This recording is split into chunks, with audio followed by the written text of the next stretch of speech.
City in October 17, 2023. Meeting is now in session.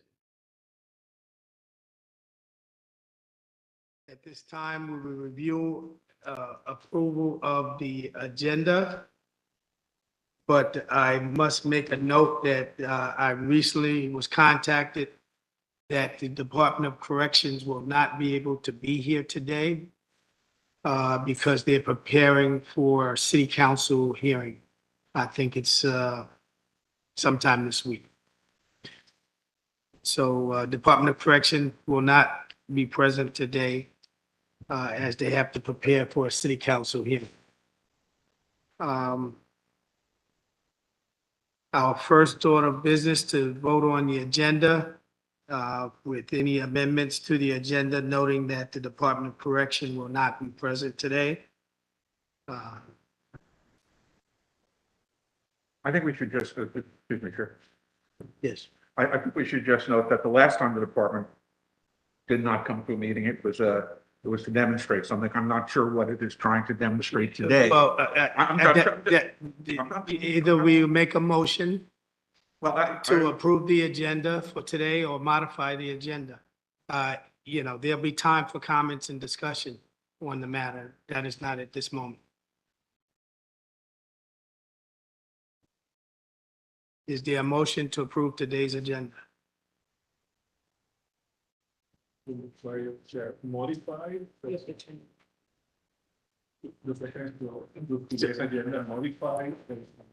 To modify, approve, I just needed a motion based on what I reported. Within the comment.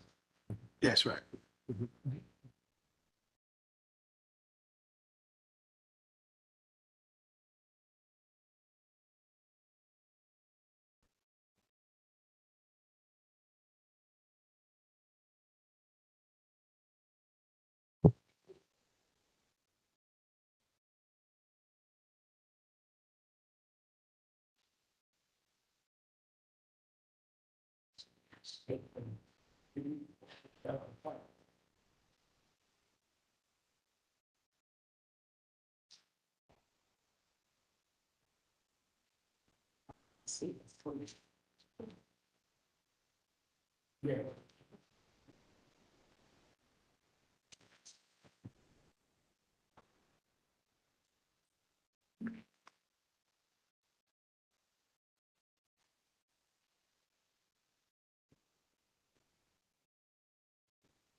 Once again, I will ask for a modification, a motion to modify and or approve today's agenda.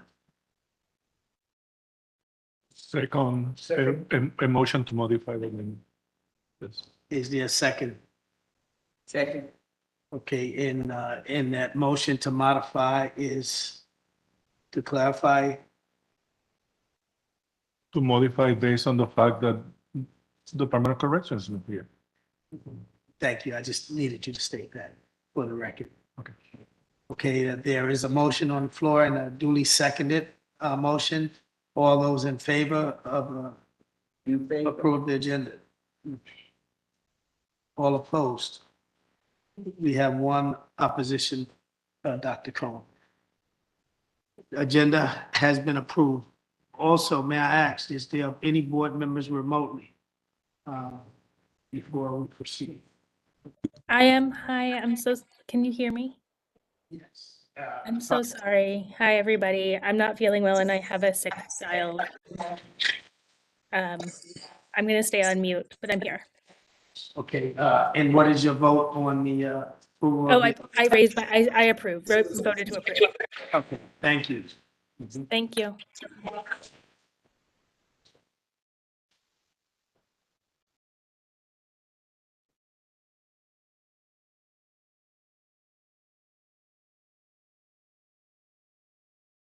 Now I would like to take a motion to approve the minutes of September 8th, 2023. Is there a second? There's a motion and a second to approve the minutes of September 8th, 2023. All in favor? All opposed? Any opposed? The minutes of September 8th, 2023 are approved.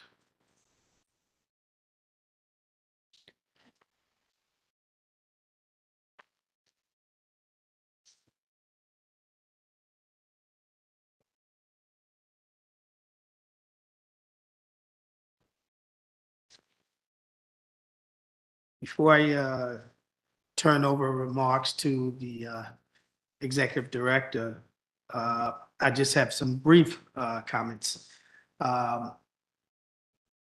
in brief remarks. And that is surrounding my discussion with staff and board members, various board members regarding expanded hours for monitoring staff. It is my belief that whatever facility the Board of Correction has oversight of, the operations is a 24/7 operation.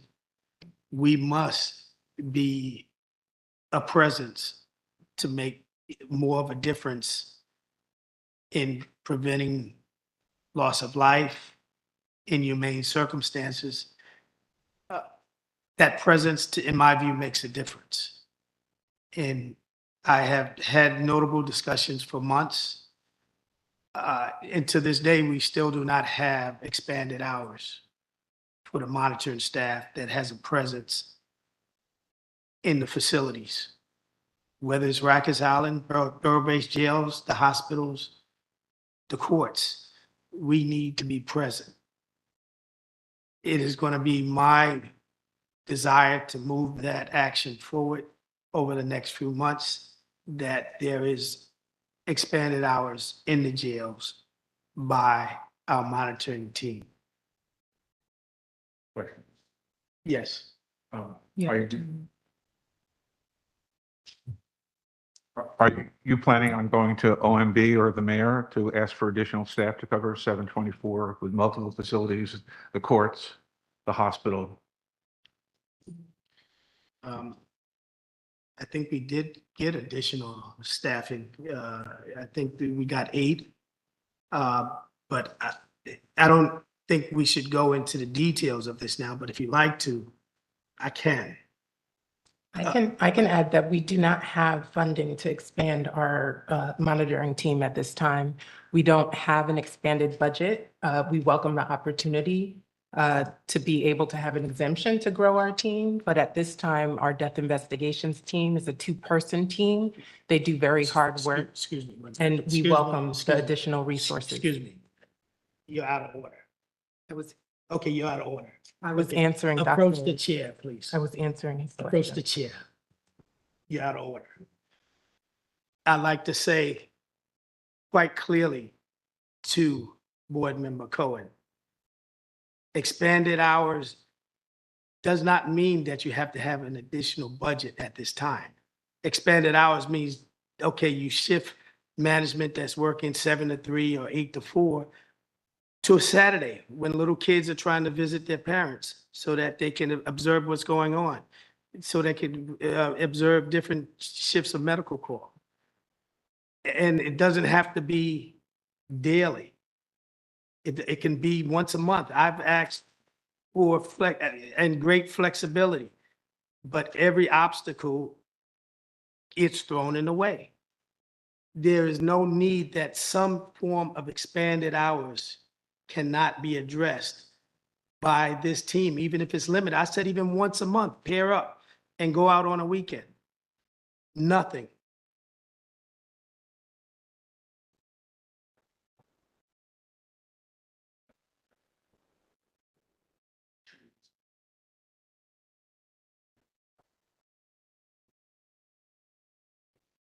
to achieve your goal of further coverage? I can concur with that, but I was responding Okay. to Board Member Cohen, and I did ask if he wanted me to address that now or at another time. Chair, can I respond to you? Yes. I hope you will clarify for us what it exactly, initially you said you wanted 24/7 coverage in every facility, in the hospitals, in the courts. Now you're saying once a week? So I don't understand what you're asking for. Yeah, but once again, Board Member Cohen, you always find a way to put different words into my mouth. And I cannot have that continue.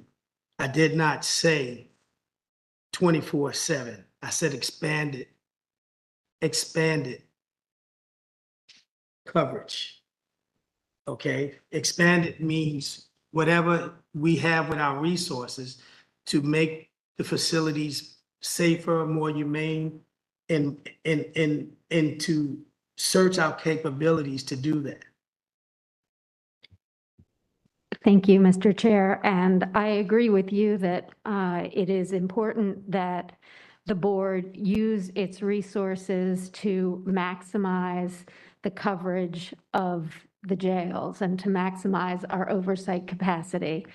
I also believe it's important to hear from board management and board staff about what their capacity is and how to work together towards that goal. And to that end, I suggest that we form a committee to meet perhaps between now and the end of the year to discuss how best to stretch increasingly small resources as far as we can to maximize our oversight impact. Well, thank you for your suggestion.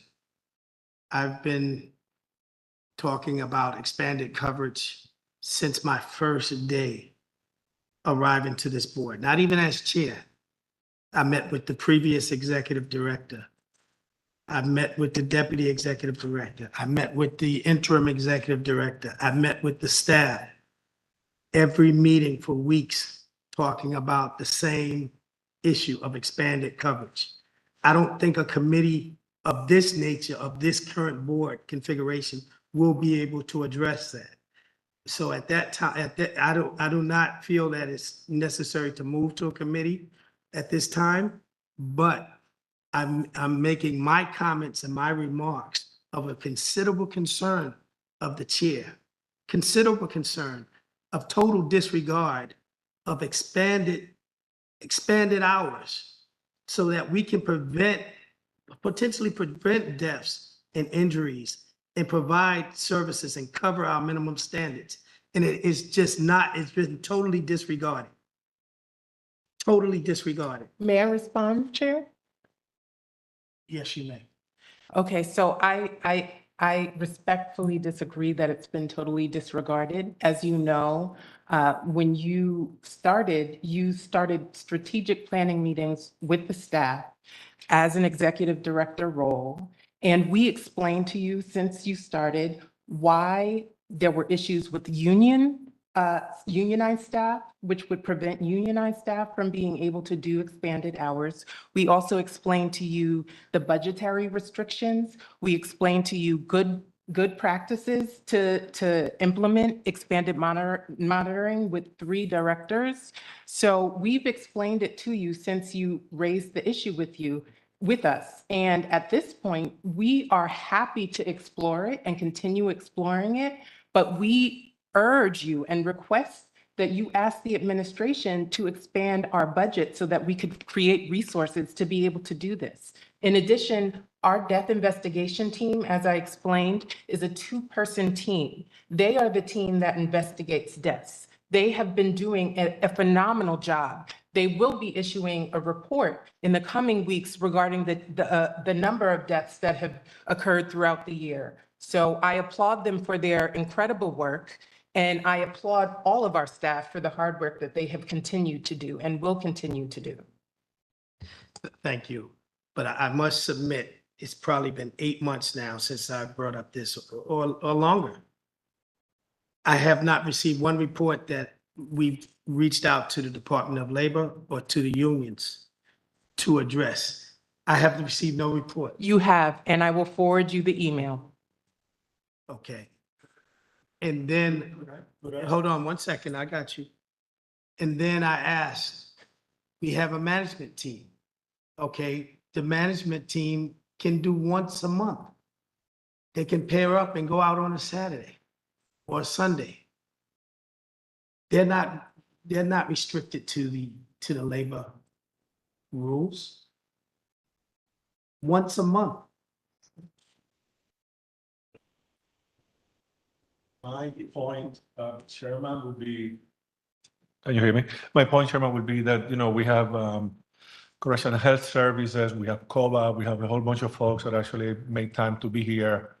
And that we can actually call in for an executive session to discuss these internal workforce efficiency issues. I will accept that Thank you. if there's no more questions from the board. Yes, go ahead. I believe we approved the minutes of the public portion of our agenda from September 8th. I believe also need to approve the minutes of the executive session. Stuff.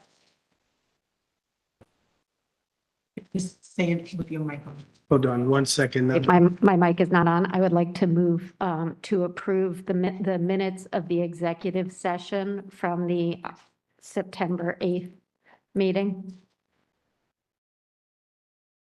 Okay, one second. Is there a second to that motion? Second. Okay, there's a motion on the floor that's been duly seconded. Are there any questions? I'd just like to take a moment to make sure that I'm to those minutes. I was not at that meeting. I did take a look at those minutes. So just give me 1 second.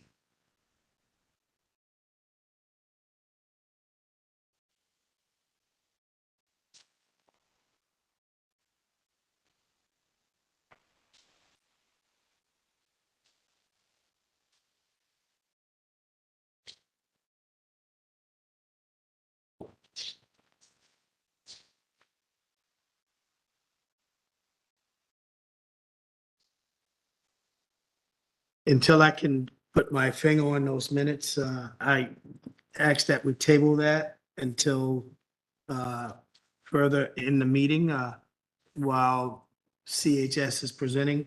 I'll go through my notes to review, and then when they're completed, we will entertain your motion, if that's acceptable.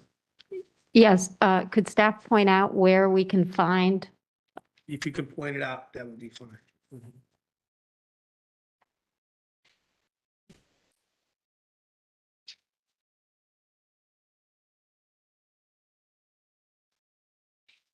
They were, may I speak, Chair? Yes, please. They were previously sent to the board. We'll have them sent to you right now. Thank you. Thank you. So we will proceed at this time, and we'll come back to the motion that was on the floor. So, Jasmine, I'll turn it over to you right now, and then we'll proceed. Thank you. Good morning, everyone. My name is Jasmine Georges-Yilla. I'm the Executive Director of BOC. Good afternoon, and thank you for joining us today. I'll start with an update on deaths since the board's last meeting. Manish Kunwar, age 27, died of a suspected but unconfirmed overdose in EMTC on October 5th, 2023. BOC expresses condolences to his family, friends, and community during this difficult time. The board is actively investigating this death and will issue a final report on our findings. Next, the board expresses condolences for deaths of department staff since our meeting in September. They are retired Captain Patricia Seeley, Retired Officer Gerald Curtis Blair, Retired Officer Eddie Spruill, Retired Officer Robert Clement McCree, Retired Officer Robert Joseph Martin, Retired Officer Sean Hall, and Retired Captain Edward Canterman. And we want to share our deepest condolences with the families of these deceased officers and captains. Regarding the census, as of October 16th, 2023, the total census of people in custody was 6,229. And broken down by facility, as of October 16th, OBCC had 1,185, Bellevue 55, EMTC 1,268, GRVC 924, NIC and NIC Infirmary combined 271, RESH 183, RMSC 361, RNDC 1,126, VCBC 487, and West Facility 83. And regarding reports, BOC Special Investigations staff, our 2-member death investigation team, are in the final review stages of the upcoming death report covering the deaths of Marvin Pines, Rubu Zhao, Joshua Valles, and Felix Taveras. We expect the report to be published in the coming weeks. And I'll now turn it over to Board Member Pitts for committee updates.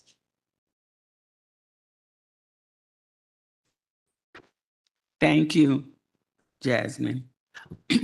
I am the chair of the Women in the Jails Committee and the interim chair of the Programs Committee. The women who live and work in the New York City Jails Committee met several times to discuss the best way to identify the issues and needs of uniformed women, non-uniformed women, and women in custody. We determined that a segment of each of these groups should be surveyed to learn what their needs are. A survey instrument is currently under development with DOC's research unit. Our goal is to administer this survey tentatively in January.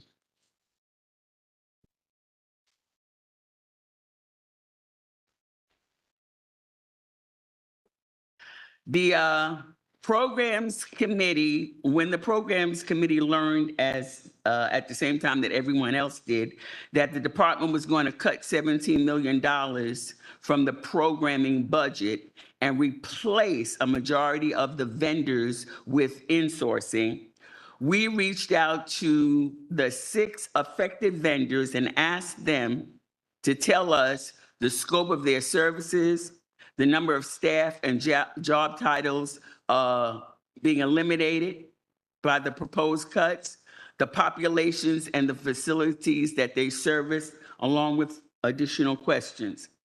4 of these 6 vendors responded to us, and their responses will be in our report.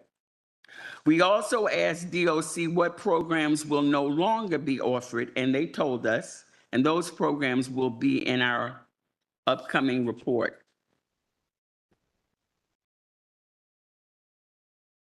Questions that we still want answers from DOC is, of the programs that have been eliminated, which populations are affected by these programs? How much of the $17 million was actually eliminated from the program services budget? Has the department been able to fill the 120 voided positions by insourcing as they initially proposed they could? Are there programs that still address addiction and violence? And if there are, who services them? Which providers are funded by Mark J? In the coming weeks, a report will be posted on BOC's website, and staff will conduct an audit of the programs. Lastly, I'm excited to share that upon the recommendation of the Programs Committee, Commissioner Molina approved a pilot program that will be offered by criminal justice advocates who are also formerly incarcerated. These advocates will speak with recruit officers during the latter part of their academy classroom training. Some of the topics they will discuss are: what is it like to be incarcerated? Fear is a battle on both sides of the fence. People in custody are human too. Games people in custody play. Own your assignment. A well-run housing area is important to everyone. The discussion will end with a question and answer period. And because it will take place in a non-threatening environment, the future correction officer will have the opportunity to ask the type of questions he or she would not ordinarily have the opportunity to do at any other time, and possibly gain a perspective that might have taken them years to gain. Thank you.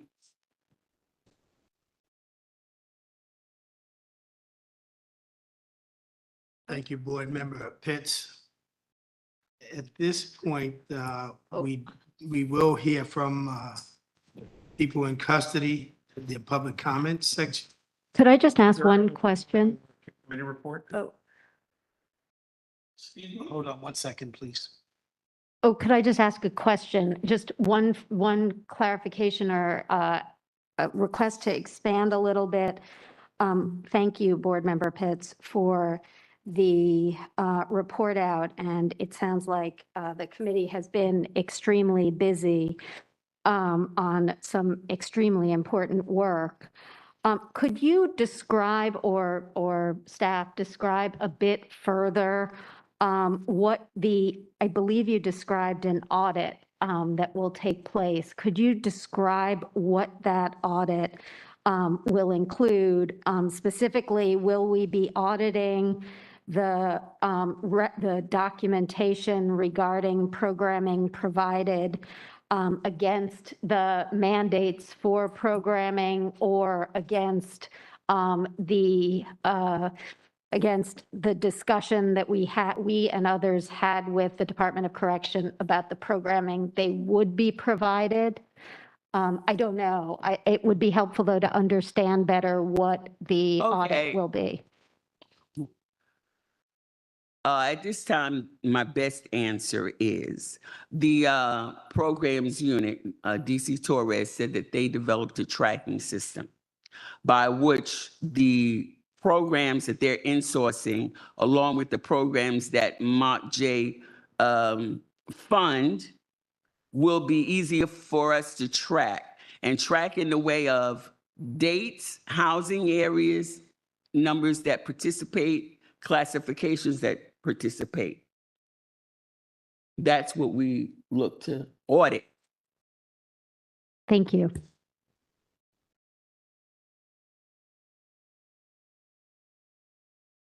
You had a question? I have a Dr. question. There's another committee I thought that was going to report today. And we've been advised that there will be another report by the Death and Service Incidents Committee. I know there was a lot of review. Let me just confirm that the DEF Committee Chair is prepared to report at this time. I know there's been some discussion with staff, especially all what's been going on. So Chair Ramos, are you prepared to discuss, or you defer to staff at this time? I'm sorry, I was taking some notes over here, but I think that the executive director, he's going to give an outline in terms of the death might be had. Right, the DEF Committee's update would be that the death investigation report is coming out in the next few weeks. We should be meeting with or getting written comments from DOC and CHS soon. We'll be sharing the report that we have with them. Question. Yes, 1 second, Dr. Cohen. I know there's been quite a bit of discussion around this report that's upcoming. I think it should be ready in about 3 weeks, the last I saw. Yes, Dr. Cody. Has the committee reviewed any serious incidents? That was part of its mission. Deaths are very important to review. Nobody should die in jail and they have to be investigated very, very closely. But serious incidents are also a very serious issue in the prisons, in the jails of New York City. And I will have any serious incidents been reviewed by the committee.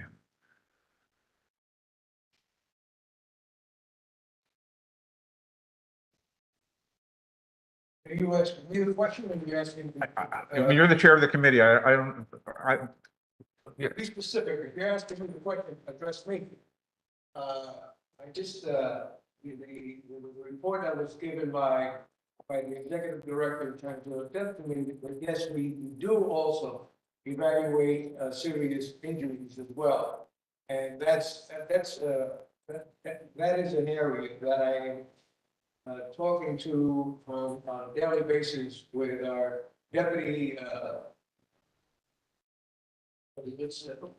deputy counsel, because they're the investigators from the death committee also investigate those instances as well.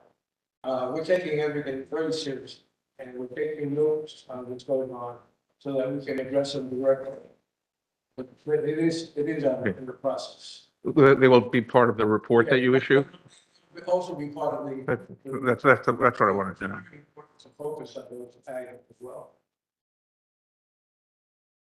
Yeah, I think that the DEF committee has seriously looked at the federal monitor's report regarding deaths and injuries, serious injuries, and are looking to, in my opinion, our report should have been ahead of the federal monitors, if you ask me. When there's reports of deaths and serious injuries, we're an oversight agency on the ground. I don't particularly like hearing after the fact what we should have known from our team up front. Why do I have to cite somebody else's report? This is what we're going to be getting to the heart of when we talk about expanded monitoring and other activities among staff. But we will discuss that in executive session. Thank you.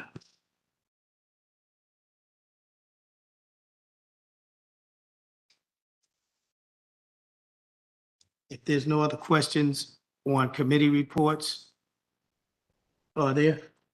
Dr. Bedard? Then we will go to PIC public comments.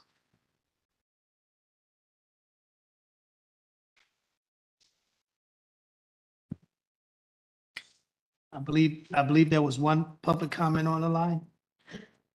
There's none? Just a recording of PIC comments. Okay, thank you.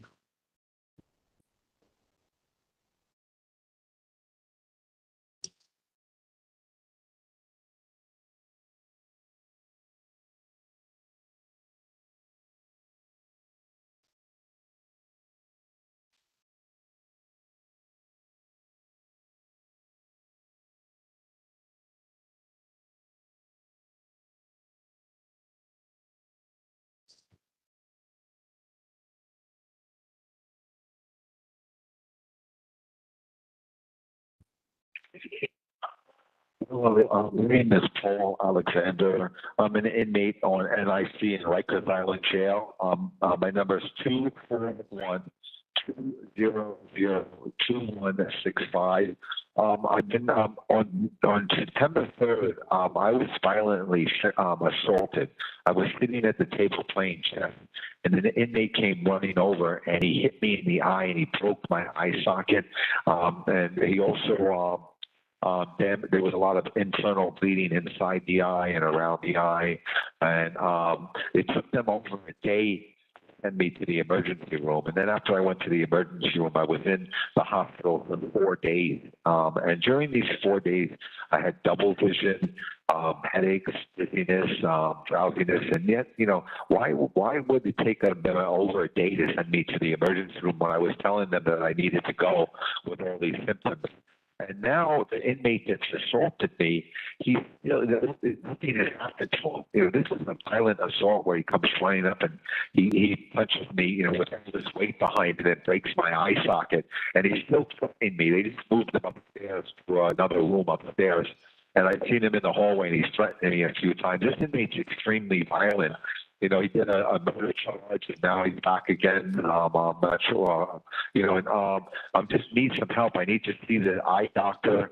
You know, I want to talk to him about all the blood that's still in the eye and all around the eye, and some of the other symptoms. And you know, just trying to get to see any medical help. It's like always a problem. And, you know, it's just been devastating. You know, the fact that he's allowed to get away with it.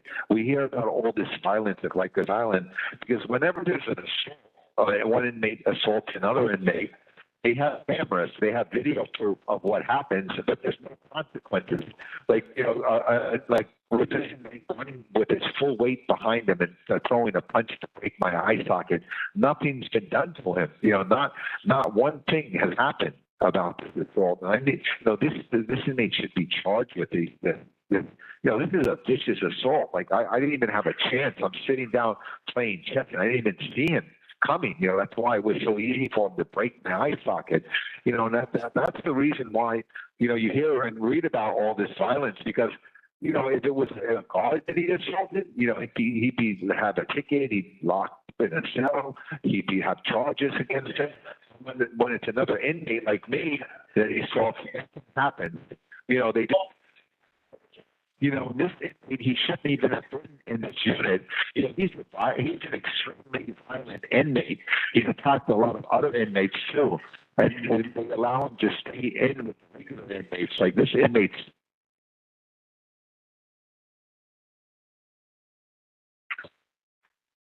Hi, my name is Angel Rodriguez, and I'm in RDC. And my problem, I'm having problems in with our lockout. Every morning they don't lock us out at 5 in the morning, lock us out later at 9 to 10, 8. And they lock us out they supposed to lock us out at 5 in the morning, lock us out. The caller has hung up.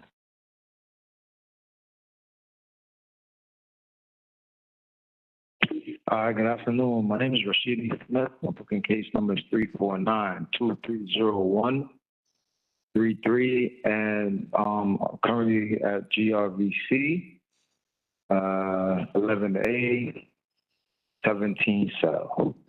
Apparently, I'm having an issue with retaliation tactics and malicious prosecution.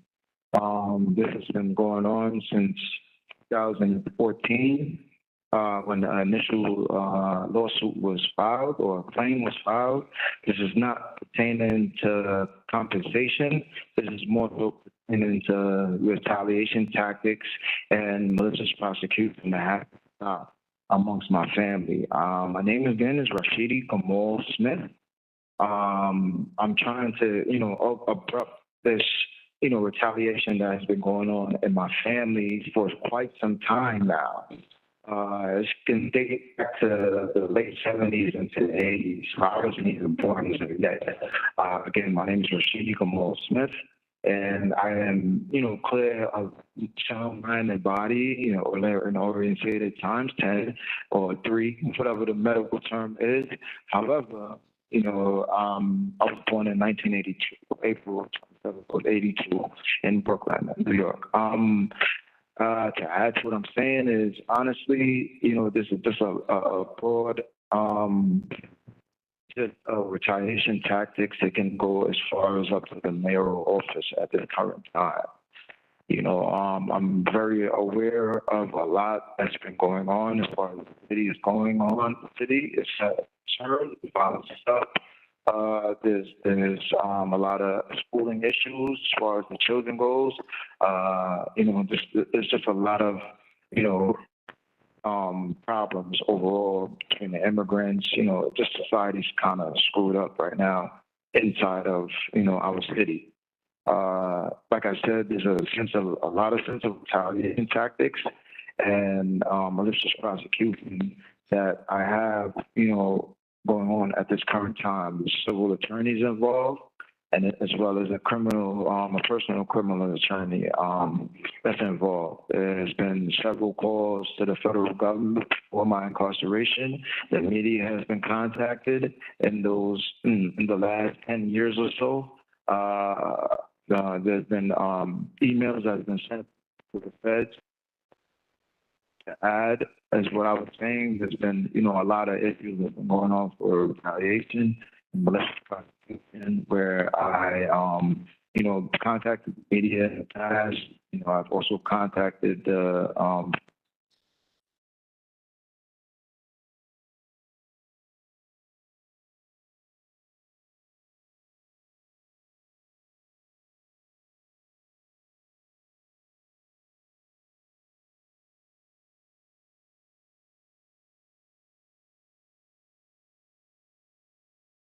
Okay. That concludes PIC comments, statements. Again, that concludes PIC comments and or statements. Right now, I'd like to, since everyone had a chance to review or receive the executive session minutes of September 8th, 2023, I will entertain a motion again. So moved. Second. Okay, Discussion. there has been a motion to approve the minutes of September 8th executive session, and it has been seconded. Discussion, Mr. Cohen. Yeah, I would just like to note that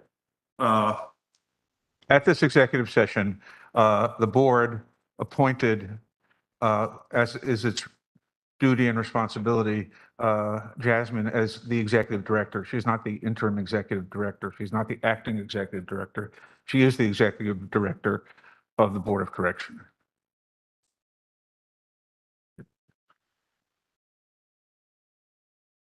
Any other comments or discussion?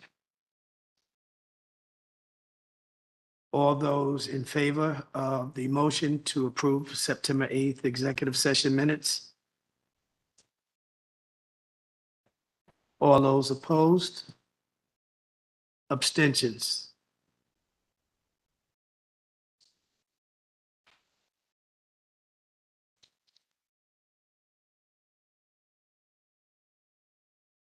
What was yours, Dr. Bedard? I didn't turn it on for the minutes. I'm sorry, I voted to approve. Okay, so we have, what was yours, Felipe? No comment? Did you vote? Oh, no. You vote to approve, okay. So we have 4 approved, 3 abstentions. And so the minutes are approved.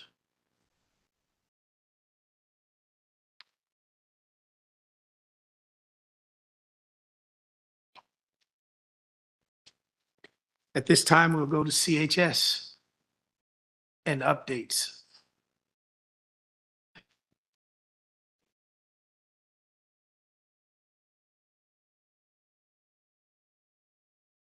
Hi, good afternoon. Can you hear?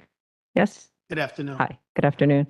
Patsy Yang, Senior Vice President for Health and Hospitals for Correctional Health Services. I just wanted to open, I think the board had requested that we update you on patient-initiated access to clinical care. And Nancy Arias, our Chief Nursing Officer, will do the presentation. I just wanted to recognize that we have with us Bipan Subedi, who's our Chief Medical Officer, Carlos Castellanos, our Chief Operations Officer, Jeanette Merrill, our Vice President for Communications and External Affairs, and Nicole Levy is with Jeanette in CEA. So we're delighted to be here. CHS has always shared the board's concern about our ability to connect with our patients. Some of you, we've had direct conversations with both in this forum and outside. And so over 4 years ago, we started planning it is now called the health triage line, that established for the first time the ability for our patients to reach us on their own initiative with their own concerns and their own needs, without needing to rely on the department to bring them to clinic, which is a separate process. We were able to do the planning in 2019. We rolled it out in early 2020. It became very handy during COVID, when a lot of people had concerns in their housing areas under very difficult circumstances. And we started rolling out, expanding the scope of the service to include mental health, which were really issues that came up during COVID, and particularly the first wave in 2020. And it's now served a real purpose as our health triage line. So I'm going to hand that over to Nancy. I believe we have a PowerPoint presentation. Could you repeat that? We're to have a PowerPoint presentation up on the screen. Okay, 1 second. We'll see if we can find No it. problem. Yes, we have it. Yes. Great.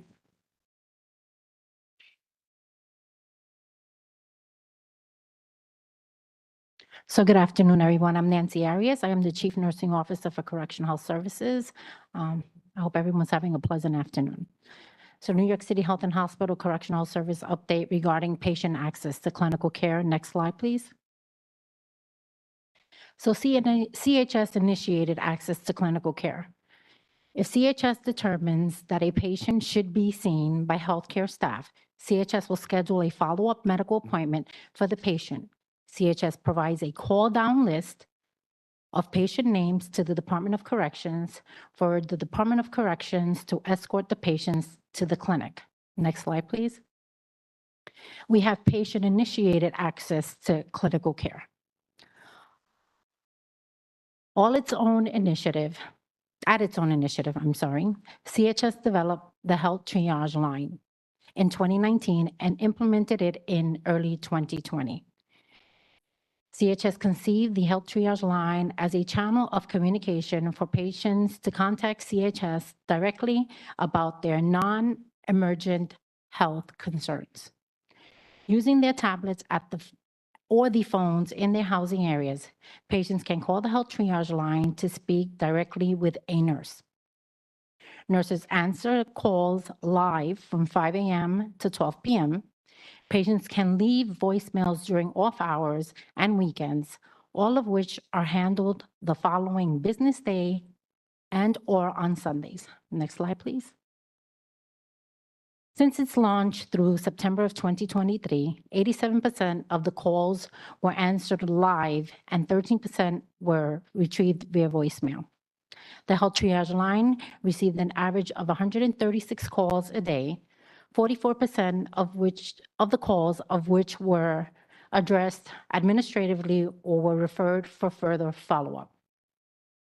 The remaining 56% of the triage calls led to scheduled appointments for in-person encounters. The names of these patients are added to the call-down list CHS shares with the Department of Corrections for production to clinic. Like CHS-initiated clinical appointments, in-person visits scheduled as a result of the health triage line still depend on the Department of Corrections for production. Next slide, please. CHS Patient Relations. CHS Patient Relations Department manages patient healthcare complaints and requests, which may come from the patients or from external sources such as attorneys or family members. Requests for health services are sent directly to CHS leadership in the relevant facilities. Like the patient-initiated clinical appointments and the CHS-initiated follow-up appointments, in-person visits scheduled as a result of the patient relations request depend on the Department of Corrections for patient production. That's the presentation. If there are any questions, I'm happy to answer.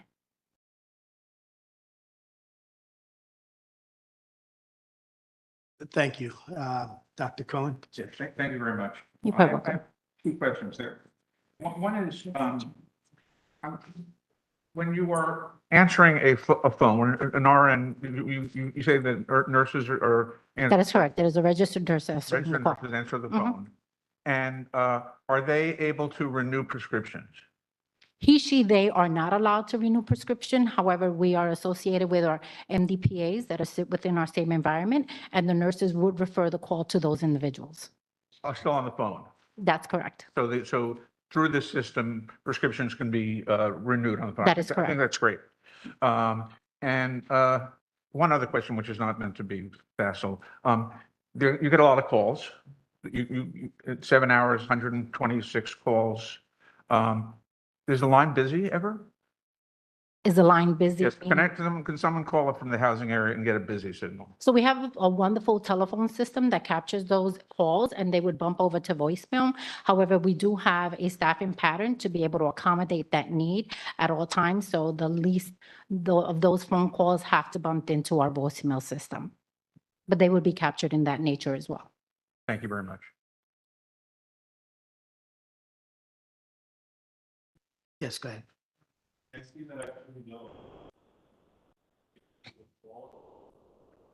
Yes.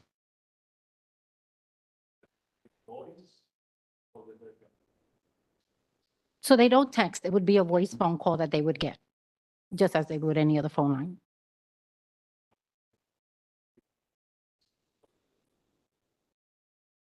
We'd have to get back to you that. We haven't really looked at that data, but yeah, they can access.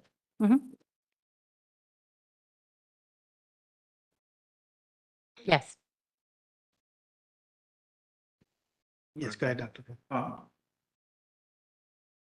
Could you describe any problems that you're having? And unfortunately, DOC decided not to come today, so they can't speak for themselves. But do you have any comments about the cooperation of the two agencies? Difficulty in getting patients to see you?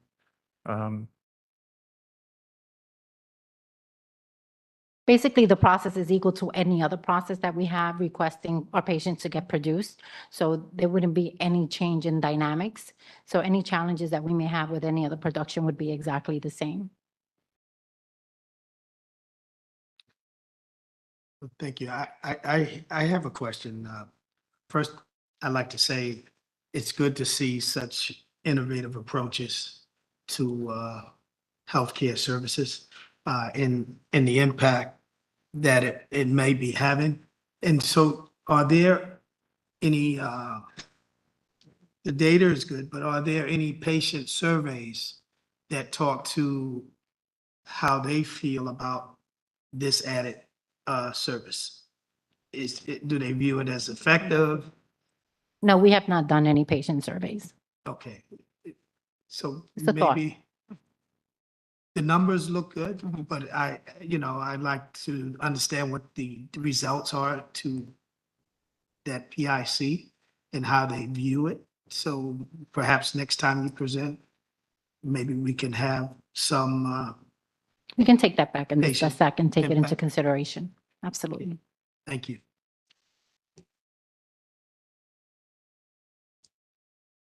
Are there any other questions? Dr. Bedard? Okay, Thank you. if you're finished, thank you. The only other update that we have generally is that we've begun to offer flu vaccine and the new monovalent COVID vaccine to our patients. RSV also will be available, and we're aware of what's going on. Our numbers are stable, but going up as it is elsewhere, and some of us are wearing masks. So And That's that's it. very good. I took both of mine a month ago, so I highly recommend. Sorry, can I ask one question about that? Hold on 1 second. Is there another question, Dr. Bedard? If you can step to the mic again, Doctor, please. It's really about the pandemic stuff, which is just, are masks currently available to people in custody? Yes, they are. And they can get them on request from the officer on their post or whatever? The primary provider is DOC. However, if they present it to the clinic and request it, and/or the nurses would provide them one. Okay. And just for offering people their flu shots and things like that, are they just getting that at their chronic care follow-ups if they've already been in custody? So yeah, that will basically happen during the regular normal encounters that they have. So we've advised our clinical staff, whether it be medical or nursing, at their encounters to offer the flu vaccine and/or the COVID vaccine. And it's happening during the intake process as well. Okay, thank you very much. We've also done a focus on the infirmaries, just to make you aware, Dr. Bernard, on our patients in those housing areas. Thank you so much. Okay, thank you. See you, Tish.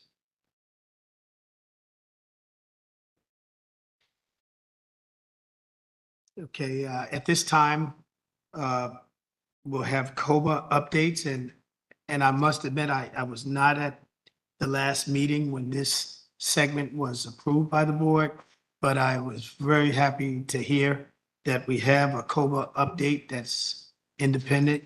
So at this time, we'll have a COBA update.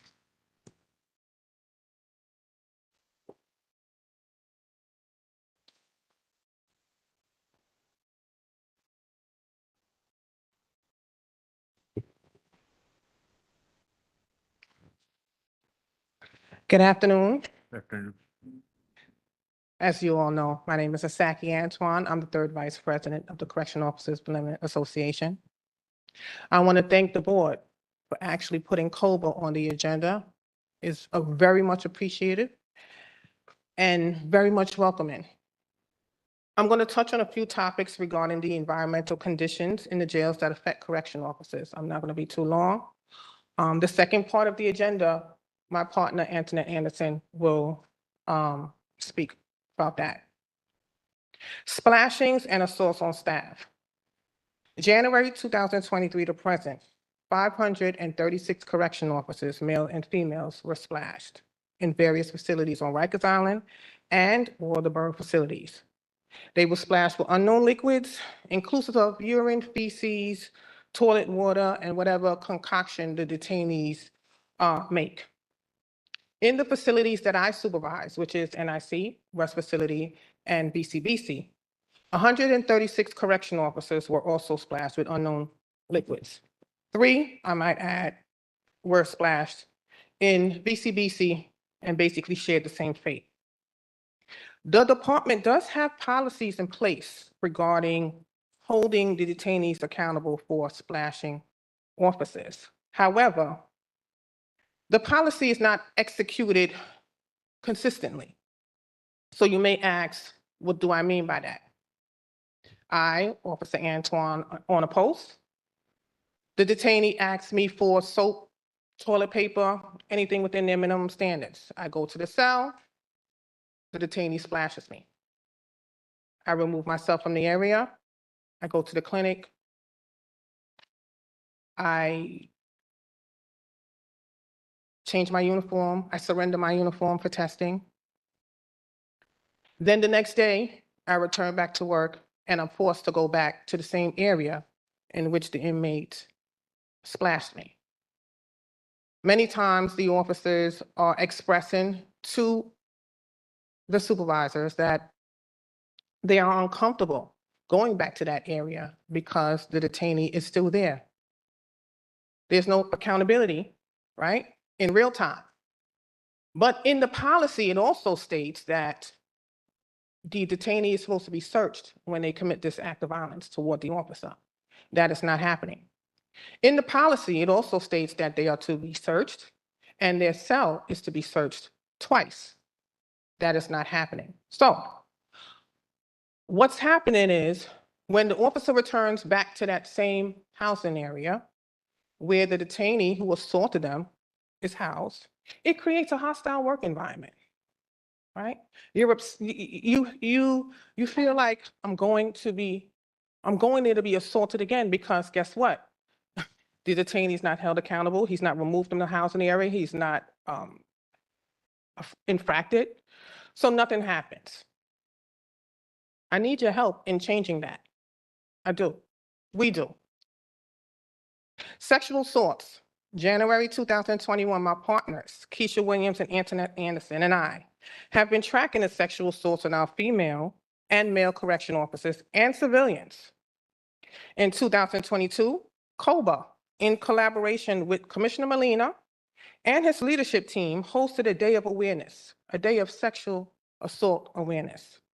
The Day of Awareness was a success and an opportunity for both the agency, staff, COBA, to engage in uniform and non-uniform, and to talk about the process and what should happen when a female or male is sexually assaulted.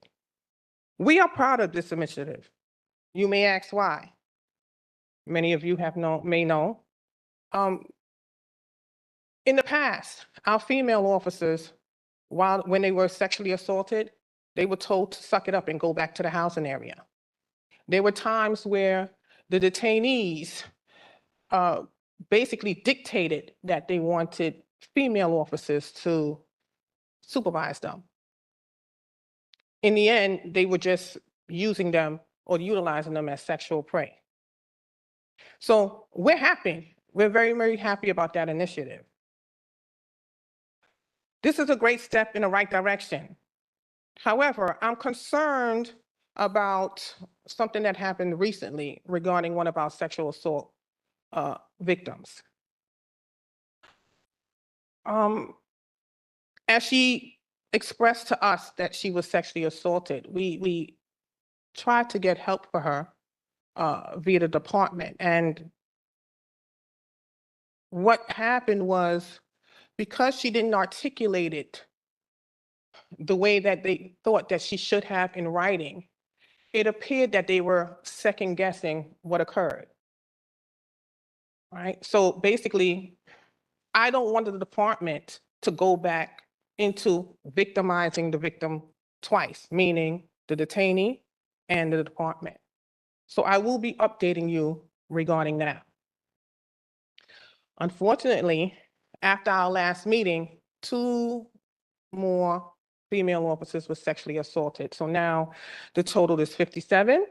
And as of 2021, I've been also tracking the civilians, as I said, and there were 20 civilians that were also assaulted. There's no one here to speak for the civilians at DOC, but I'm going to do it. I'm going to do it because it's important, because they work in the facilities as well. Staffing levels. The reduction of staffing levels and the rise of people in custody has caused undue stress on correction officers. Poor management styles, lack of communication, insufficient information in real time, and the lack of consistency has made it difficult for correction officers to really adjust to the day-to-day operations in the jails. The detainees are impacted as well. They are. All of this leads to high levels of stress, which causes permanent illnesses. Our officers are sick at high rates of no doing of their own. They're working long hours, probably not eating the best, probably not eating at all, rushing home to take care of their families, picking up their son to his daughter from school. So we're under extreme stress, extreme stress. So when you see us in the jails and you see us performing our task, and we're working 2 and 3 tasks at one time, because as I explained last meeting, that's what we're doing because of the lack of staffing. Please understand that when you get your concerns or your complaints from the detainees, there's another part to that. The women in the jails. As I stated last month, I would like for us to move forward with this initiative. Ms. Pitts, thank you for the update. And we look forward to see what that survey looks like in January. Over 50% of the department are women. Understanding and protecting women's rights in the jail setting is an important piece of this conversation. Let's not let it fall on deaf ears. Thank you. If you have any questions, I will answer them now. If not, I will turn the second part of the COBA concerns to my partner, Antoinette Anderson. Thank you. Any questions? Well, I'd like to say thank you for you, for your update. Regarding staffing levels, all I can say is stand by. There will be some discussion and review on behalf of the board regarding staffing levels and our recommendations. Regarding women in the jails, and I established the committee because of great concern of many of the statements that you indicated that impact women in the jail. We look to see solid results come out of that committee, hopefully with your participation in the committee and as Ms. Pitts moves the work of the committee. So thank you for your time.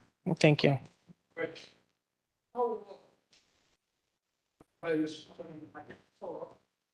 How often do you have the opportunity to meet with the executive staff at the Department of Correction and discuss the way the role of the correction officer within the department?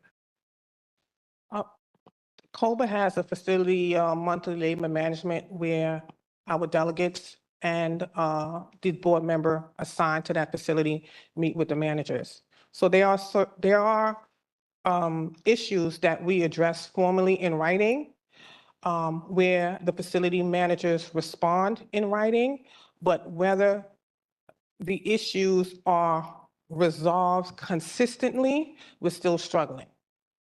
Now, I'm not referring to the facility management. I'm referring to the executive staff of the department. Benny Basio, the president, speaks to the executive staff, the agency regularly. My concern is women in the Department of Correction. And as you mentioned before, over 50% of the correction officers are females. And they do a fantastic job, and they do have tremendous stress. But I was wondering how much consideration and how much attention does the executive staff pay to those type of conditions? And that's why I asked you, how often do you have an opportunity to meet with the executive staff, meaning the commissioner, the first deputy commissioner, et cetera? Because going through your facility management and presenting something in writing, then it takes another 2 months before they answer your requests or take care of your condition. May I interject? I am in talks with the first deputy commissioner regarding our committee.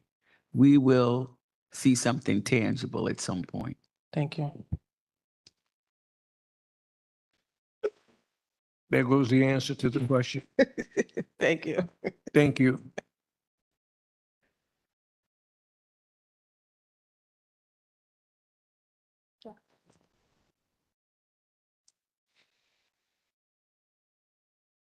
Good afternoon. My name is Antoinette Anderson. I am the correspondent secretary. My part of this presentation is about the overtime. But I just want to touch a little bit on what my partner said about the sexual assaults. We have came a long way. Unfortunately, a lot of correction officers, as well as medical staff, and may have been some detainees, have gone through a lot of unnecessary nonsense that needs to be addressed, as my partner said, in real time. We all need help. Dealing with a sexual assault, regardless of what type it is very hard to do and still come back and face the people that occurred, that now issue that we're having.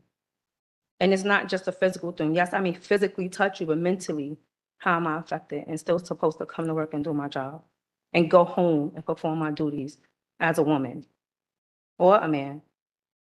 we have officers and detainees that have been abused, sexually abused as well.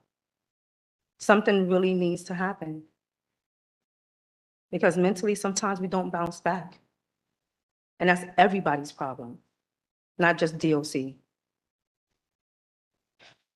Good afternoon, ladies and gentlemen of the board. I stand before you today with a burning question. Imagine dedicating the better part of your life securing a reputable city job, only to be labeled as the enemy by your very city you faithfully serve. As correction officers, we have willingly chosen this profession to make New York City a better place. Yet, the Board of Corrections have constantly turned a blind eye to our grievances. Every single day, our average officer arrives to work burdened with the anxiety of what work may bring. We are witnessing stabbings. We are witnessing slashings. We are being assaulted in large numbers with no one being held accountable. It's okay. It's not okay to go home to our families with broken eye sockets, broken fingers, mentally touched. It's not okay. And yet we come back to work and do the same thing over and over again. Instead of providing the basic stability necessary to ensure their well-being, they are constantly uprooted, denied a steady post, and intentionally made uncomfortable. As my partner said earlier, yes, female staff in certain housing areas were requested and they were sent. So now we are dealing with this hostile environment. And it's just, how are we supposed to deal with this? 50 individuals to one female. If something happens, if we're attacked, when is help coming for us? If something happens and in the midst of us breaking up a fight, now we're touched, we're groped on. Where's our help? Meanwhile, the MA population, the PIC, enjoys a level of comfort that defies logic. Where is the justice in this? The very housing areas we are tasked to govern under the control of gang members and drug lords who terrorize our officers in the same way they terrorize their own neighborhoods. Crime is going up. We watch it every day. Where is the justice in this?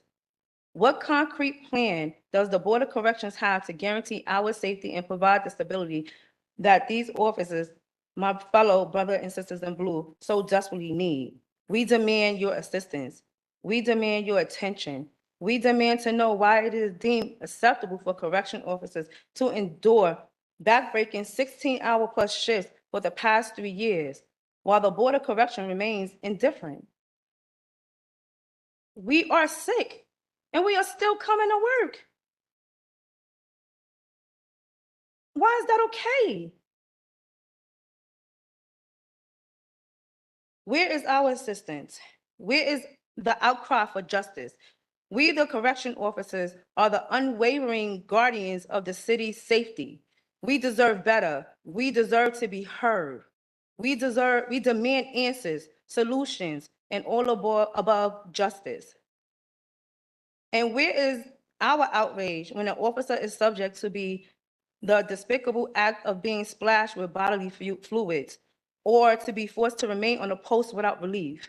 Could you imagine walking down the street and being splashed and not knowing what you're splashed with and waiting for someone to come and relieve you? Do you know what runs through our minds when we're splashed with these substances? When it goes in our face, when it goes in our mouth, when it goes in our hair, and we have to sit there and wait to be relieved? Could you do that? Could any of you honestly sit there and say that you could sit and wait for somebody to come and relieve you while you're soaking wet? Or someone spits in your face? How would you react? But we're judged. This is the reality we face day in and day out. This is the reality that demands immediate attention. We refuse to be silenced any longer. We refuse to let this injustice persist. We stand united, demanding change. We call upon the Board of Corrections to fulfill their duty and address these pressing concerns. Our voices will not be silenced. Our fight for justice will not cease. Now, when we are assaulted, when we are splashed, now it causes the issue for overtime because now somebody has to stay to relieve me to get medical attention, or someone has to escort me to the hospital, depending on what I may have been splashed with, if I have a reaction or not. When we are assaulted, when PRCs are assaulted, now that occurs over time as well, because now you need 2 officers to escort the PRC. There's a lot of things that go on in our daily lives of just coming to work to do our jobs. And as my partner said about our health, when do we have time to go to the doctors when we get off? If we run it home to be mothers, to be fathers, grandmothers, grandfathers, sisters, brothers, because some of us take care of other people, right? When do we have time to take care of ourselves? But we are demanded to do our jobs at all times, when we're not well all the time either. Thank you. Any questions?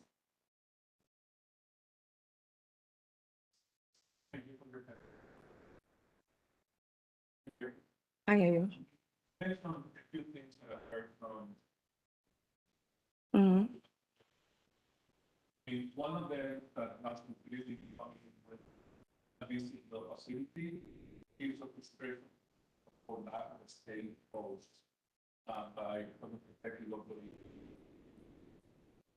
Can you talk about from your perspective, the regional office?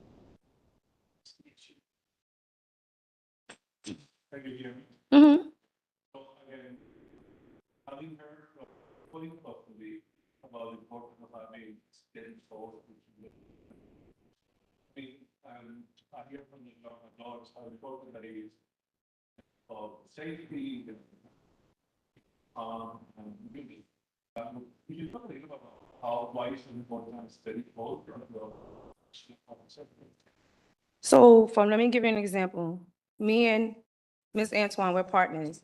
We run our housing area a certain way. They know that when we're there, they're going to get whatever services they're supposed to get, that we can serve them, because everybody's not going to get everything every day. But they know Monday through Friday, we run the house this way. They know that we're going to fight for them to get this. We're going to fight for them to get that. When you have no type of stability in your housing areas, it causes issues because not everybody works the same ways. So that's part of the problem. Not only that, with a steady post, we can figure out what we're going to do with our lives, that we know what type of schedule we're going to have. Yes, we're going to do overtime, but then we know when our first 8 hours, 8.5 hours, we know that if we're in our steady house, even if we have to do overtime, the PRCs know the type of person that they're dealing with. And we know our house. So if you're constantly moving us around, then how can we get control of the house? How can we make sure the house has what they need? We can't.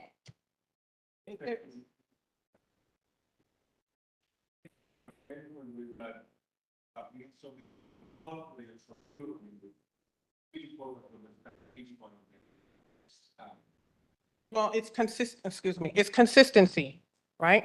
So I can be that, I am that, and I was that officer. When I assume my post, I go to every cell. If you had a sheet up that didn't belong up, take it down. If you had anything obstructing the cell, take it down. Take it down, take it down, take it down. I am that officer. I was that officer. She is that officer. So when you get that consistency on an everyday basis, you already know, Miss Antoine is coming. I know I have to do the right thing, versus another officer every other day where I may be a little firm, she may be a little lax. Consistency is the word. Another thing that you mentioned that I also seem to hear is how difficult it is to manage, so many inmates, so few of you. And in the last visit that I was with the Board of Corrections, we heard loud and clear, which I think is important to our subcommittee, from the officers, how they feel they're missing programs. They particularly talk about some work that was done before around restorative justice and relationships. They also spend a lot of time talking about having dedicated officers to try to get the kids, young adults and adults to program. Can you expand about that relationship between programming and your well-being?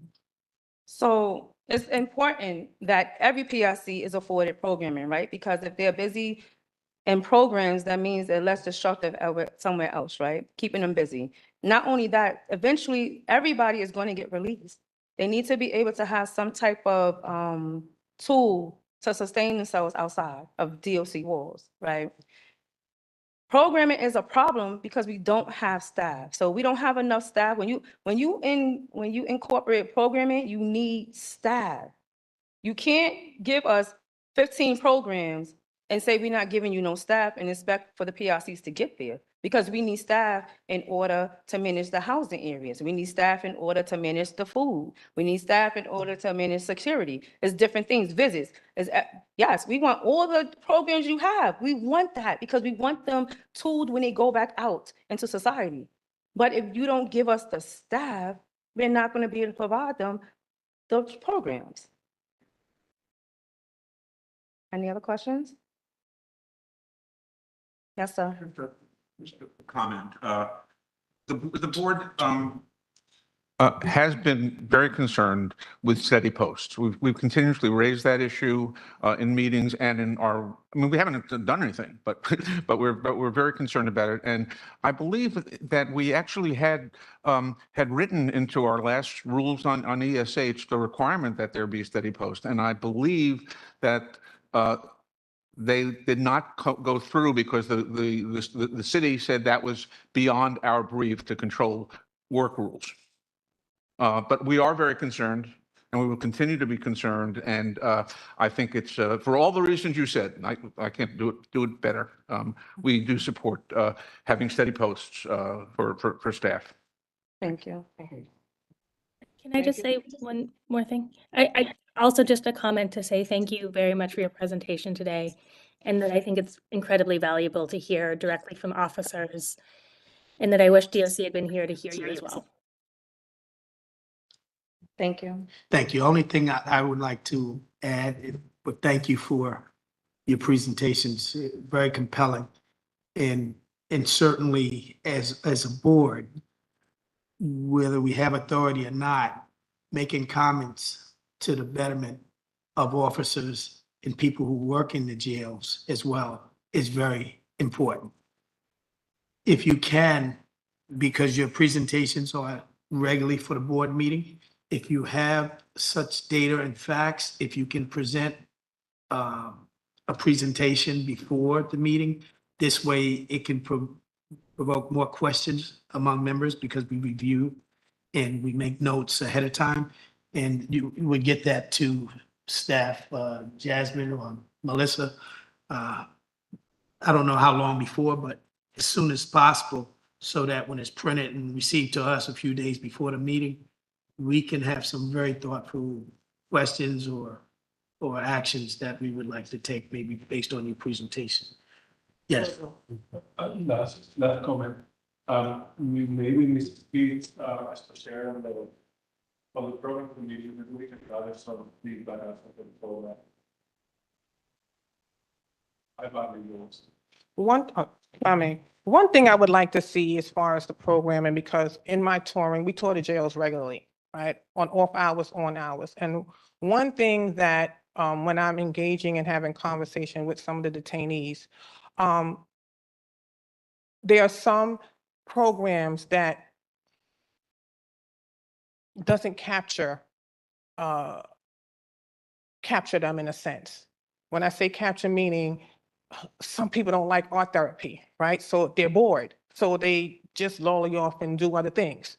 So I think that if we can imagine it a different way, introduce photography, cosmetology, things, real skillful things that when they come out of the situation that they're in, they can utilize those tools. You know, they can reflect back at, you know, this is what I learned while I was incarcerated. So I think the programming, yes, art therapy is cool, but it may not be for everyone. And if that's the only thing given to capture, then I think that it will be a revolving door. So just think about that, please. Thank you.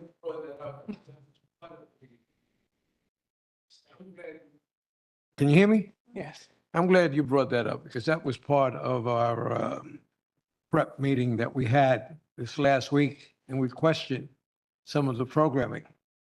And they mentioned hairstyling for women, but I also said, do you have hairstyling for men?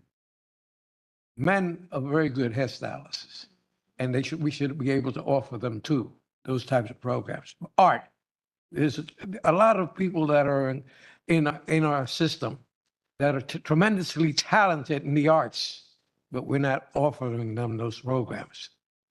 And we hear what you're saying. I'm glad you did it because I'm going to continue pushing because I believe that the more tired they go to bed, the least amount of time they have to either hurt themselves or to hurt anybody else. Well, I have a suggestion. Why don't you give them a survey and ask them what type of programs they like? That's being planned. Okay. Good idea. But that would help, right? So that would keep them busy. Definitely. And which ones they like that are currently, that's already. Yes. Yeah. Yes. Thank you. Thank you. Thank you. You're welcome. Thank you very much. At this time, we will go to public comments. I think we have a list five names for public comment, and Jasmine will read those off. Okay, our first speaker is Lauren Stevens Davidowitz.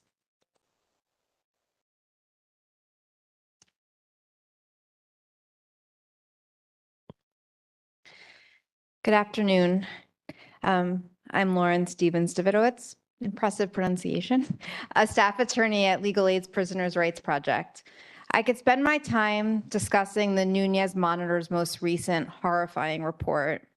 Instead, I implore you to read it, and especially the description of Resh, which it called chaotic, violent, and unsafe, with the department's highest use of force rate, the largest number of stabbings and slashings of any command, pervasive weapons and drugs, and such high levels of violence and fear that many people choose to remain exclusively in their cells. But today, having seen environmental conditions on the agenda, I decided I would focus on important information revealed in another class action, Benjamin, which my office has litigated in federal court since 1975 to remedy unconstitutional environmental conditions in the jails. As is, sadly, no surprise, DOC flagrantly disregards the court's orders in that case.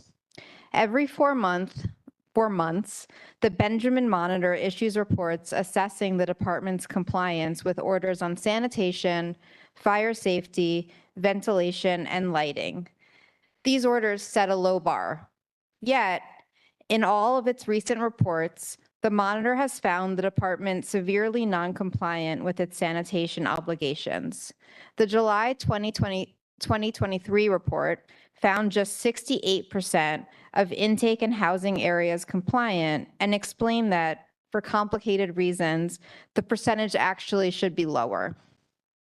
The report describes walls and floors so old and crumbling that they are impossible to clean, mildew, mold, large roaches, and dirty standing water in showers, smells of sewage and other malodors, and dusty and clogged air vents. The Monitor always notes the unavailability of cleaning supplies and safety glasses and gloves.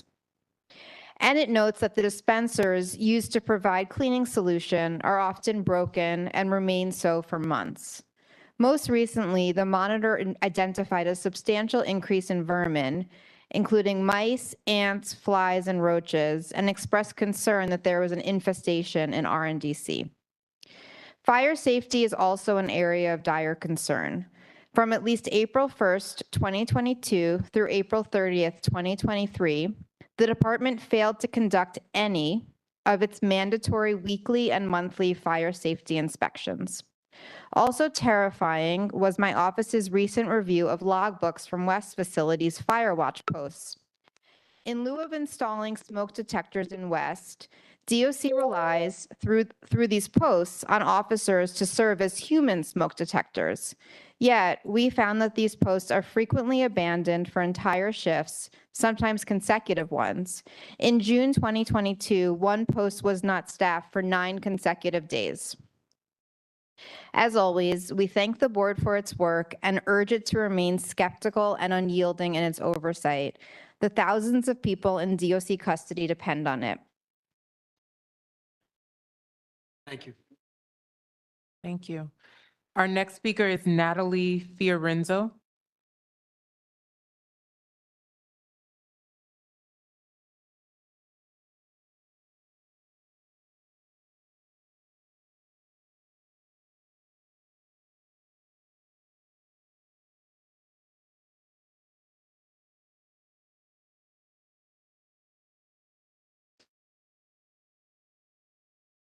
Give me 1 second. Sorry.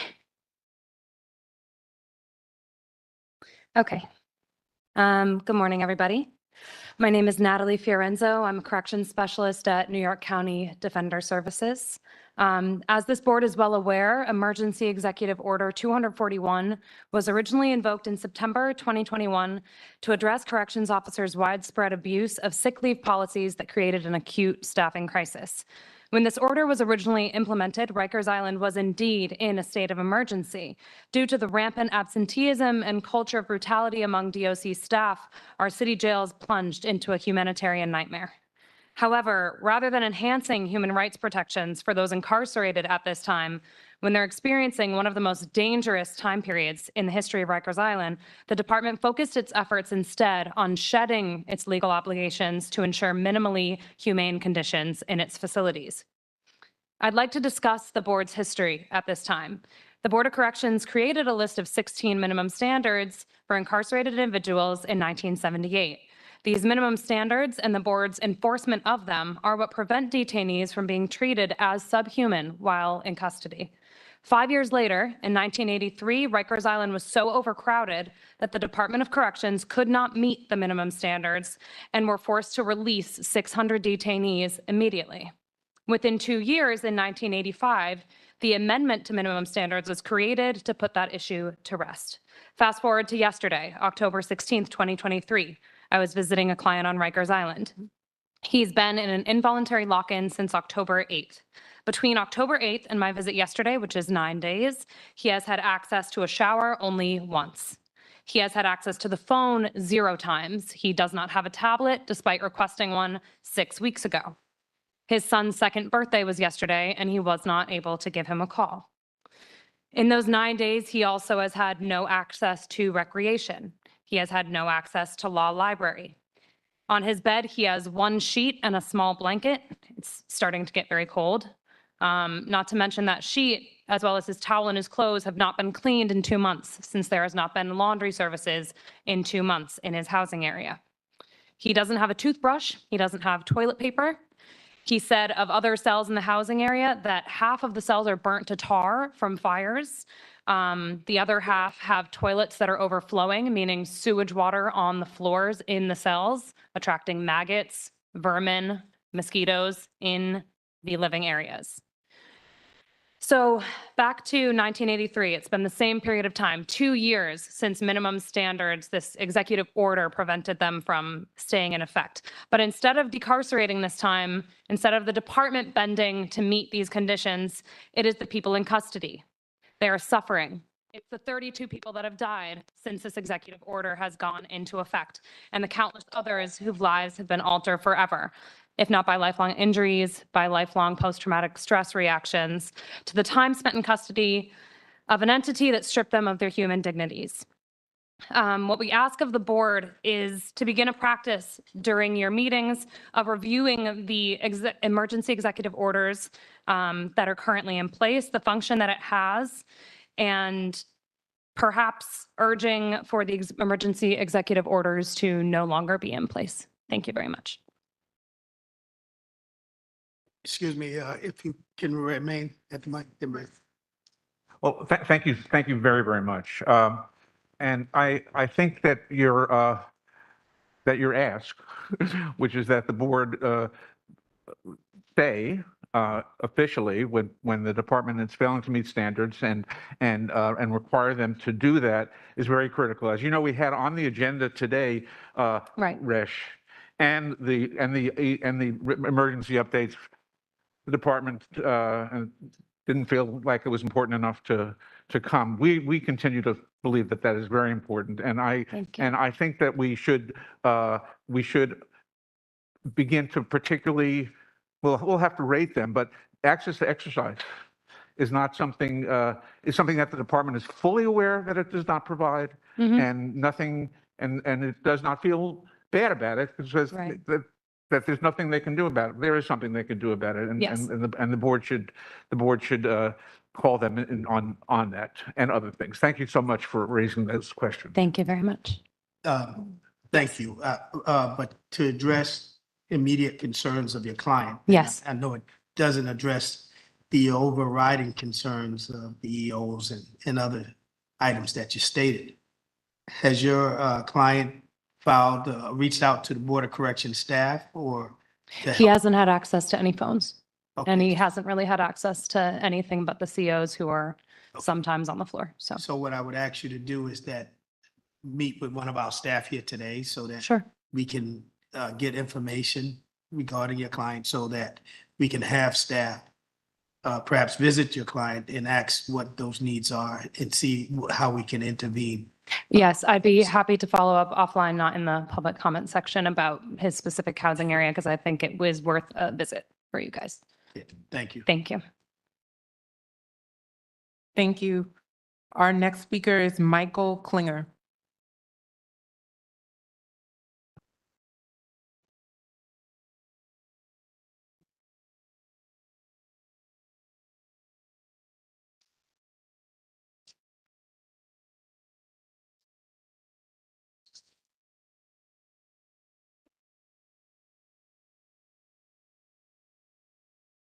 So can you hear me?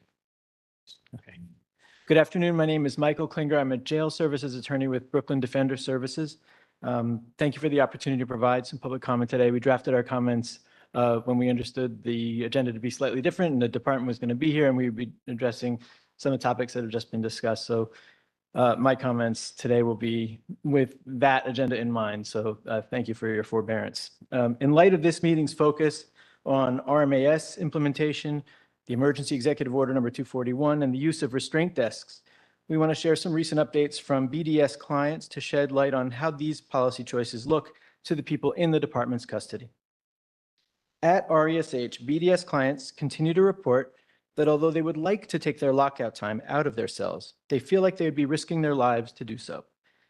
By consenting to be chained to a desk for 4 hours, they say they're consenting to be made vulnerable to violent attacks that the department is demonstrably unable to prevent. And that even at best, they'll be made uncomfortable, unable to use the restroom or get a drink of water in those 4 hours. They ask why they should make this choice when the programming that they would be offered may be nothing more than one crossword puzzle after another for 4 hours. Between October 5th and October 12th, all of our RESH clients reported being locked in their cells for 24 hours a day. During that time, access to basic and essential services like showers, recreation, medical attention, and mental health services was all dramatically reduced. Whether people in ESH are being locked in by the department for 24 hours during an alleged emergency or are choosing to lock in for 24 hours out of fear for their own safety, the result is the same. In the void created by a lack of any considered policy, RMAS or otherwise, the department is implementing a de facto policy of mass solitary confinement. And it isn't just in the ESH units. Between October 8th and at least October 12th, BDS clients at RNDC reported being on lockdown in their cells 24 hours a day, and consequently losing access to basic services, again, like showers, medical and mental health services, among others. We understand that phone service was cut for RNDC residents, both on the phones installed in the facility and through the app accessible to those who have working tablets. This meant that our clients were unable even to request medical or mental health care via sick call, unable to file grievances by dialing 311, and critically unable to maintain contact with their loved ones even during this extended lockdown. Whether it is over the continuing and unnecessary extension of emergency executive orders, the confused bungling of the RMAS rules and implementation, or the ill-advised and stunningly inept implementation of the restraint desks. We urge the board to continue asking tough questions of the department and keep shining a light on situations that are tragically and repeatedly proving to be lethal to the New Yorkers who are held in our jails. And just one final thing, last Friday, at a joint hearing of several city council committees on educational programming in detention facilities, my BDS colleague, Anna Arkin-Gallagher, testified about the challenges facing young people on Rikers who are eager to attend school. In short, even though every single one of our clients under the age of 21 has a right to educational services, almost all of them are denied that right. We hear an array of excuses, but they all seem to be within the control of the department, ranging from alleged crowding in school or program units to a lack of available program units in particular facilities. So we appreciate the board's attention to this issue as well, and thank you. Thank you. Thank you. Can we ask a question? Question, could you please remain at the mic? I mean, thank you for bringing up the issue of education. And as an attorney, I'm not. Maybe help me out. Besides having the right to education by age 21, doesn't the department have an obligation for those kids that have special education? I'm sorry. I mean, besides having the right to education up to age 21, isn't the department and the city obligated to provide educational services until age 21 for young people with special education needs? With special education needs? Yeah, He's talking about like an IEP or individual. Like if your clients have an IEP. Can I invite my colleague who's an honest to goodness expert in this area? Yeah, no, we'd love to have the guidance of someone who knows your law well.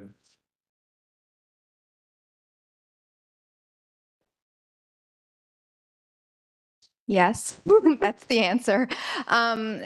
My office, and I spoke about this on July 18th meeting, one of the other cases we have is Handberry, which is our education access case. It has many rules, including the fact that the department is required to provide special education to people who are disabled. And we've, as Mr. Klinger mentioned,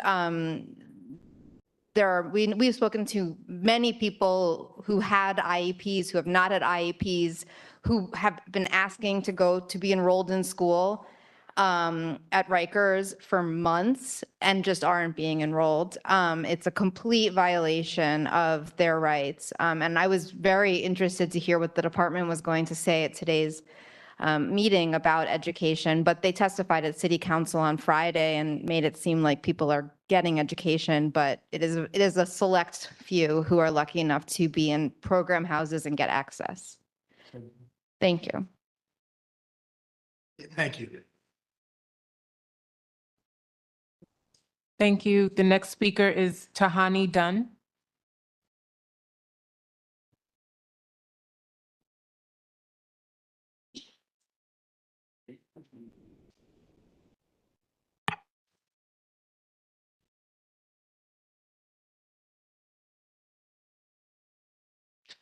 Good afternoon. My name is Tahani Dunn. I am the director of the Prisoners' Rights Project at the Bronx Defenders. Thank you for the opportunity to testify today. My office recently met with multiple young adult clients at RNDC, each housed in different housing units. Our clients all reported having less access to medical and mental health services, programming, and minimum standards overall than when they were in other restrictive housing settings in RESH. The irony of this is deeply troubling, especially because the primary reason they all cited, a lack of staff. It is unconscionable that these young men continue to bear the brunt of this dysfunctional and mismanaged agency. For over a month, they report having very little access to recreation, thus seldom getting fresh air unless transported to and from court. They are not getting daily access to showers. Production to religious services and programming is scant. Access to law, library, and schooling continues to be an illusory constitutional and statutory right. To combat the dangerous effects of isolation and pervasive apathetic DOC culture, advocates at my office send our clients books and engaging materials. However, far too often, our clients never receive any of those packages. Unsurprisingly, clients are never told why, and our office seldom receives those packages back. These issues are compounded by the unreasonably slow and antiquated process of tablet issuance and replacement. While this may not seem like an important issue, it should be addressed with urgency as these tablets are our clients' only mode of communication with the outside world. Countless clients have been without tablets for months, despite repeated requests made by them and their advocates. Without a tablet, they cannot apprise their legal team of these egregious violations. They cannot exercise their right to file 311 complaints. They are effectively silenced, allowing DOC to continue to evade accountability with impunity. Given the myriad deprivations that our young adult clients continue to experience at the hands of DOC, it is no wonder that violence on the units have increased. Despite the harmful, depressing effects of constant lock-ins and isolation, when given the opportunity to go to the day room, many choose to remain in their cells out of fear of being attacked and there being no officer on the floor to intervene. Unfortunately, this fear came to fruition for a young man last week. According to numerous incarcerated clients and staff at RNDC, his injuries were so dire that when he was rushed to the hospital, he had to be placed on life support. The persistence of these problems is shocking and inexcusable. DOC, at just about every hearing, claims that staff absenteeism is a thing of the past, despite the reports from their COBA representatives. They sing their own praises and discredit our clients and sometimes their own workforce's experience by double downing on untruthful and misleading information. These young men are already grappling with the reality of incarceration, the pain of being separated from loved ones, the revelation that their indiscretions and their growing pains have led their communities and the system to treat them like pariah. As if all that is not punishment enough, DOC consistently chooses to engage in the permeation of harm and degradation, seemingly for no other reason other than a refusal of accountability and to follow the law. Simply put, DOC cannot be trusted to properly care for our clients and community members in custody. Decarceration and the closure of Rikers has to be prioritized. Thank you. Thank you. If you can remain, we have a question. Yeah, question and a comment. We don't have a lot of control over all the things we talked about, but there is nobody here for you to, for us to hear and for you to hear what the department is doing or how it justifies not providing exercise, et cetera. And so I just think that we should subpoena them, the commissioner and other senior people, if they say they're not coming to a meeting. We have to get answers to your questions, and thank you so much for raising them. Thank you so much. Thank you. The next speaker is Christopher Boyle.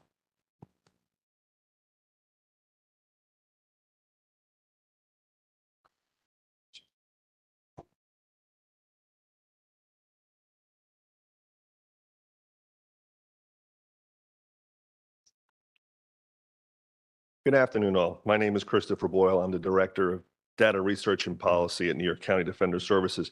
I have two different asks of yourselves to speak with the Department of Corrections. One is something that just came up. We have a client, William Johnstone, who passed away at Rikers Island in July of this past year. Obviously, it's been what appears to be a little over 3 months. We're unable to get a death certificate. We don't know why. We haven't been given an appropriate explanation. It's a case that has to be closed out. Obviously, he has a case that's pending in Supreme Court here in Manhattan. The district attorney has tried to reach out to find out, can we get a death certificate, because the case has to be abated by death and we can't get access to it and we don't know why. My understanding is that you do investigations about deaths that happen on Rikers, so we'd like to know why wasn't that done, or why there is no death certificate, or why we can't get one. We are not getting any answers out of the Office of Vital Statistics, OCME, or DOC.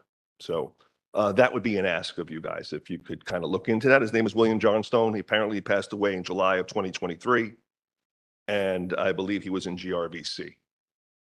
So that's the first one. The second one is, I testified in July of this past year about the council visits in ESH at the Rosie Building. I have been unable to get a protocol for how council visits are supposed to take place. We have sent numerous emails. To your credit, there is somebody, I unfortunately don't remember his name off the top of my head, but somebody from your office did reach out to me and was willing to go out to Rikers with me to see what that is like. Unfortunately, I'm not willing to go through that process again unless I have something in writing from the Department of Corrections about how we're supposed to do the council visits. Just a brief explanation of what happened the last time I went. I went in July, which was very early on when they first started RESH. At the Rosie Building, they made me walk, I don't know, about 15, 20 minutes into the depths of the building. They brought me to what appeared to be a jail cell that was adjoined to another jail cell. They said that this is the council room, you will be on this side, client on the other side. There are no jail bars on the door, but there's a door there that they can lock if they wanted to. In this particular instance, I wasn't locked in the jail cell, but when I came out, there was nobody there. You have to kind of understand what this looks like, right? So you have dormitories where there's the bubble, and you have clients that have their jail cells. Now, this is the ESH area that's been mentioned in the report that was previously talked about all of the dangerous stabbings and attacks that are going on. This is an area literally right next door to that, right? So where I was able to see the bubble of ESH when I came down the staircase. There's no ability to put a table or staff, an officer out there, because it's basically just a lane that is there.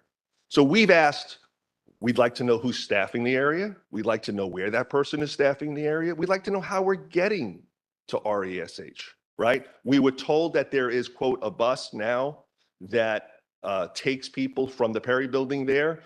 But as far as we know right now, there's no lane for that bus. You have to make a specific request, and then maybe the bus comes in 15 minutes, maybe it comes in 45 minutes, maybe it comes in an hour.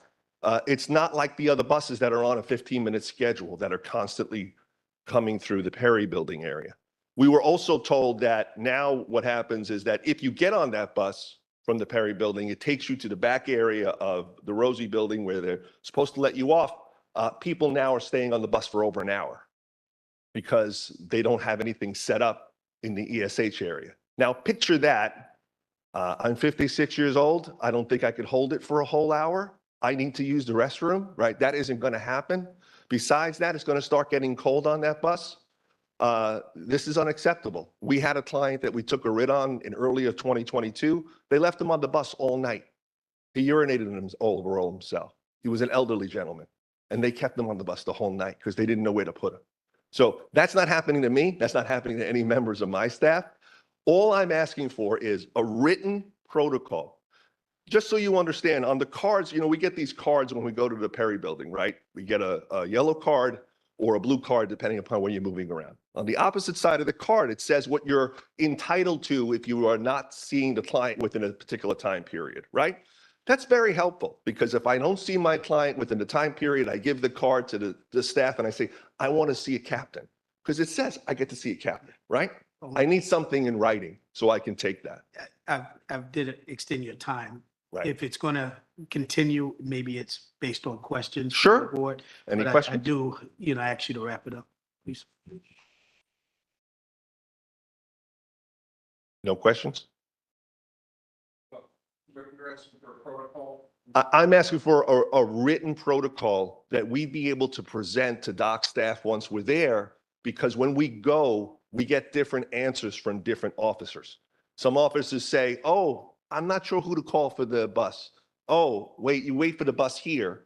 Oh, no, you have to, that just can't happen because we're going to be in a situation, we go to Rikers, we try to see more than one client. So we need a written protocol. Could I ask, I understand the written protocol. Yeah. But you did indicate that our staff reached out to you to go. and with me. Identify the experience so they can report back to the board. I think that maybe you should do that process so that our staff has a better indication from your experience sake so that we can better make recommendations. Well, I don't see why your staff member couldn't do it on their own. Well, I mean, this is just this shouldn't be that difficult. This is just a written procedure for how counselors are going to see their clients. Remember, this is a unique situation. All the other jail facilities, the counsel room, with the exception of AMKC, which is now closed, is in the front, right when you walk in the building. This is something that is completely unique because Doc decided to do it this way. I understand. And you would think that we would get a written protocol for how to do this. Okay, but I don't know how many complaints from attorneys that the board has received based on what you're stating. Maybe that's why the staff needed to experience what you're saying, because it might not be a broad-based complaint. Well, just so you know, I don't know if you were here when I testified last in July, but I was here. yes. So what I testified to is that somebody from legal aid was actually locked in the jail cell for 2 hours. And somebody from Bronx Defender Services was left on the bus, and the bus they put them on was a jail bus, and they locked them in the cage on the bus. So it's not just me, not just my office. This is a pervasive problem that I did bring to the attention of the board in July of this year when it first happened. And I haven't gotten a straight answer out of the Department of Corrections. So it isn't just me. Okay. Okay? Well, thank you for. You're very for that. welcome. And, Thank you all. Thank you. Thank you. So the next commenter is online, and that person is Danielle Gerard. Danielle, please raise your hand.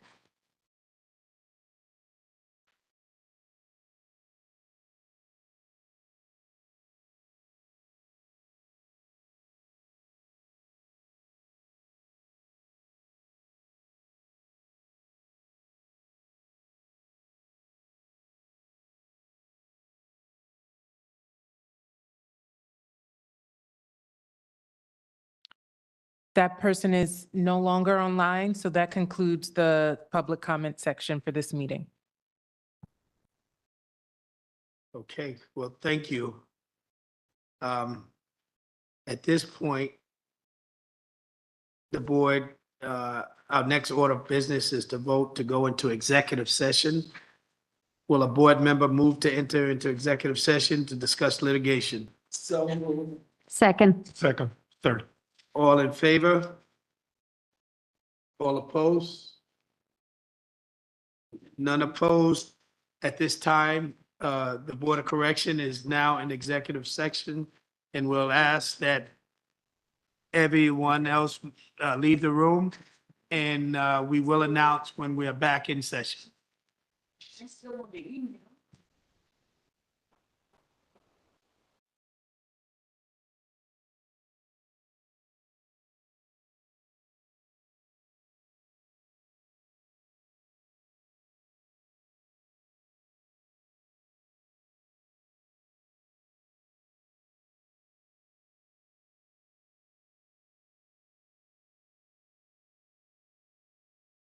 Can you all still see me?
Good afternoon.